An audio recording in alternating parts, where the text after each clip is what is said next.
আসসালামু আলাইকুম রহমতুল্লাহ। এই সেশন ভিডিও থেকে আপনাদের দেখানো হবে কিভাবে সঠিক নিয়মে বিকাশ, নগদ, রকেটের মাধ্যমে আপনি ক্রেডিট ব্যালেন্সে টাকা অ্যাড করবেন। এজন্য সর্বপ্রথম আমরা ওয়ালেটে চলে যাব। ওয়ালেটে যাওয়ার পর এখানে অ্যাড ব্যালেন্স রয়েছে, অ্যাড ব্যালেন্সে ক্লিক করে দিব। অ্যাড ব্যালেন্সে ক্লিক করার পরে ঠিক এমন একটা ইন্টারফেস চলে আসবে। এখানে অ্যাড ব্যালেন্স রয়েছে, ঠিক এটাতেই থাকবে। এখানে অ্যাড ক্রেডিট ব্যালেন্স রয়েছে, বিকাশ, নগদ, রকেট থেকে করলে এভাবে করতে হবে। এখানে এন্টার অ্যামাউন্ট, সর্বনিম্ন আপনি বিকাশ, নগদ, রকেট, ব্যাংক যেখানেই বলেন 20 টাকা আপনি ক্রেডিট ব্যালেন্স অ্যাড করতে পারবেন। এজন্য আমি এখানে 20 টাকা লিখে দিলাম। এর পরবর্তীতে এখানে পে নাও এন্ড অ্যাড ব্যালেন্সে আমরা ক্লিক করে দিব। ক্লিক করে দেওয়ার পর ঠিক এমন ইন্টারফেস আপনাদের সামনে চলে আসবে। সো আমরা প্রথমে বিকাশ থেকে দেখাবো, এজন্য আমরা বিকাশে ক্লিক করব। এখানে যেহেতু আমরা 20 টাকা অ্যাড করবো, এজন্য আমাদের এখানে 20 টাকা লেখা আছে এবং এখানে একটা নাম্বার দেওয়া আছে। এই নাম্বারটা আমাদের এখান থেকে কপি করতে হবে। কপি করুন অপশনে ক্লিক করে আমাদের নাম্বারটা কপি করে আমাদের বিকাশ অ্যাপের মধ্যে যেতে হবে এবং বিকাশ অ্যাপের মধ্যে গিয়ে আমরা যে টাকাটা অ্যাড করব সেই টাকাটা আমরা এই নাম্বারে সেন্ড মানি করে দিব। এজন্য আমরা এই নাম্বারটা কপি করে নিব।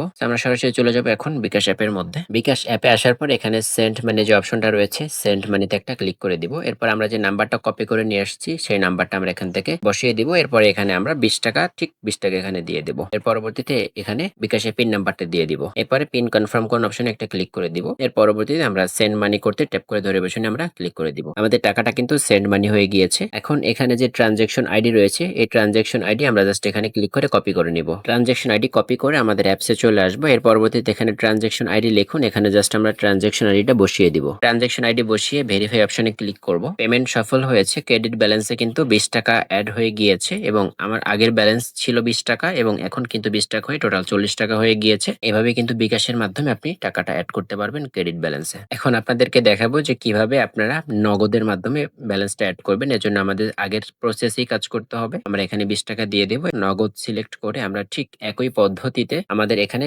যেহেতু 20 টাকা অ্যাড করতে চাচ্ছি, এজন্য এখানে অ্যামাউন্ট 20 রয়েছে এবং এই নাম্বারটা জাস্ট আমরা কপি করে নেব। এখান থেকে ক্লিক করে কপি করে নেব। কপি করে সরাসরি চলে যাব আমরা নগদ অ্যাপস এর মধ্যে। নগদ অ্যাপে আসার পর এখানে সেন্ড মানি যে অপশনটা রয়েছে, সেন্ড মানিতে আমরা একটা ক্লিক করে দিব। এরপর আমরা যে নাম্বারটা কপি করে নিয়ে আসছি সেই নাম্বারটা আমরা এখানে দিয়ে দিব। এর পরবর্তীতে আমরা এখানে জাস্ট 20 টাকা দিব, যেহেতু আমরা 20 টাকা অ্যাড করতে যাচ্ছি। এরপর আমরা পরবর্তী অপশনে ক্লিক করে দিব। এরপর এখানে আমাদের নগদের পিন নাম্বারটা দিয়ে দিব। এর পরবর্তীতে ক্লিক করব। এরপর আমরা ট্যাপ করে ধরে বসুন, এখানে আমরা একটা ক্লিক করে দিব। নগদ থেকে কিন্তু আমাদের 20 টাকা সেন্ড মানি করা হয়ে গিয়েছে। এখন আমরা এখানে যে ট্রানজাকশন আইডিটা রয়েছে, ঠিক সেই ট্রানজাকশন আইডিটা এখানে ট্যাপ করে ধরে বসবে। এরপর কপি করে সরাসরি চলে যাব আমরা অ্যাপের মধ্যে। অ্যাপে এসে আমাদের এখানে ট্রানজাকশন আইডি লিখুন। আমরা ট্রানজাকশন আইডিটা এখানে বসিয়ে দিব।